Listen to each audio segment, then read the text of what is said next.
moment, the latest stats from REWA, currently sitting at 330. Solid performer in a challenging market.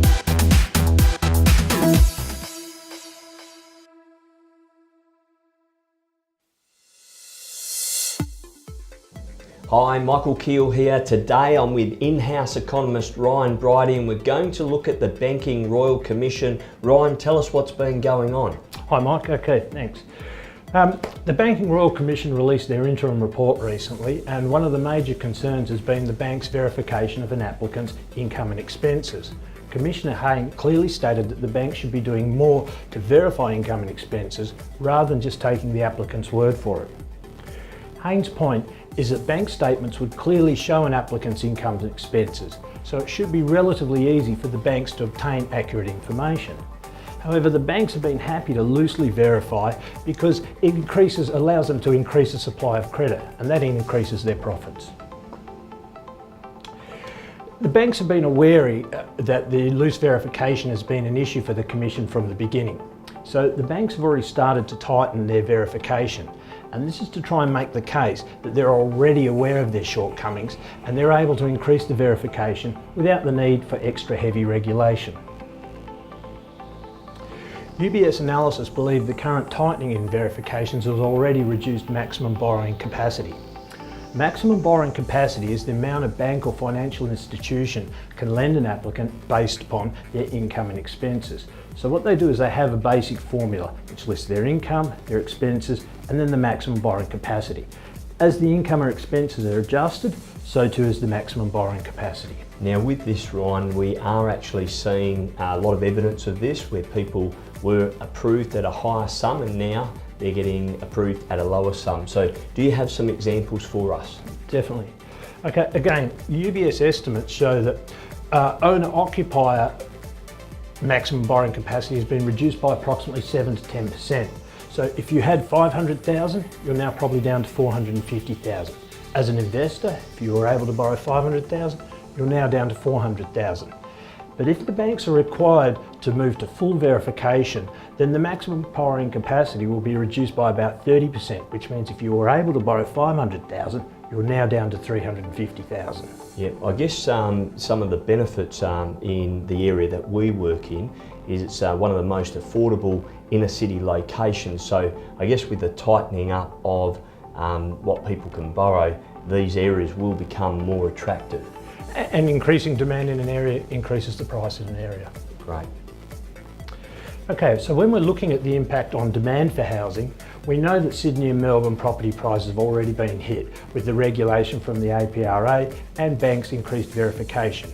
Sydney median prices are down 7.4% for the year, which is quite significant when you consider that Perth, our total reduction in median house price was 10% from boom to bust. Yep. So that's significant.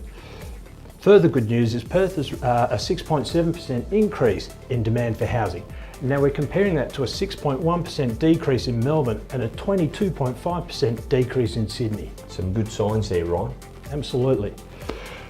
This placed Perth in third place for housing demand behind Hobart and Canberra, and that's according to Michaelkeil.com. REWA recently came out with their second quarter property report, and that was released on the 15th of August. And it showed the tightening regulations and verifications have not led to negative price changes. This is the most recent quarterly report from REWA. And if we look, this is Perth, Greater Perth area, and we can see this is quarter on quarter change. So we're only looking at a 3-month change here. Perth Central is that corridor through Nedlands, through Floreat, Cottesloe, and so you would expect in an economy that's starting to really pick up, those aspirational suburbs would be the first ones to go, and that's what we're seeing here. But we also see that we've got a number of increases and really only 2 decreases in unit value in the 3-month period. Yeah, some very healthy signs. I like seeing plenty of green, mate, to show that the market has certainly bottomed and is now starting to increase in value. That's true. So if we're trying to look at what we can see to forecast changes in the demand for housing, we're going to look at building approvals again. And we've been measuring the 3-month growth in building approvals for each month to gauge activity in the building construction and in real estate. The following graph shows that for the 3rd straight month, we've had an increase in building approvals. what we want to see, and we're going to be able to produce this graph every month, and what we want to see is we can start to see here we're getting a little bit of consistency in positive growth, which is really good. That means this period we've produced more building approvals than the previous period. If we keep doing that, that's a really good sign.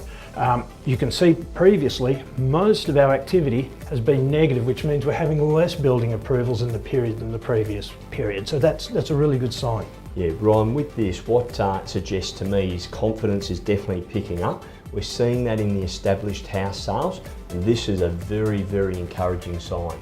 Definitely. Okay, finally, the Commission's final report. Now, Commissioner Hayne will not make his final recommendations without first talking to the RBA and the APRA. The reason is he'll be very conscious about any unintended consequences as a result of recommendations he makes. For example, if he comes up with a recommendation that over-regulates the bank, reducing the supply of credit, causing property prices to reduce, leading to a destruction of people's wealth and a recession, he's not going to go down that path. So he's going to communicate with the RBA, the APRA, what is a nice balance of recommendations to tighten up on the bank's lending standards a bit, but at the same time without having a negative impact on the economy. Yep, sounds good, sounds good. In conclusion, I'd just like to say that Perth has experienced increases in demand for property, leading to increases in median house prices. Melbourne and Sydney have seen negative demand for housing as a result of the tightening verification. We're going to continue to monitor the building approvals and the third quarter REWA report as it becomes available. And I'd just like to finally finish off with the Chief Economist for Michaelkeil.com, Mrs. Conisbee, wrote that while there are challenges on the East Coast, the West has slowly but surely turned the corner. Yeah, look, Ryan, great presentation again as always. I hope you've enjoyed this presentation. If you'd like to receive our weekly e-newsletter, you can go to our website Michaelkeil.com and register for the newsletter and get all of these great insights. So thanks for tuning in, and bye for now.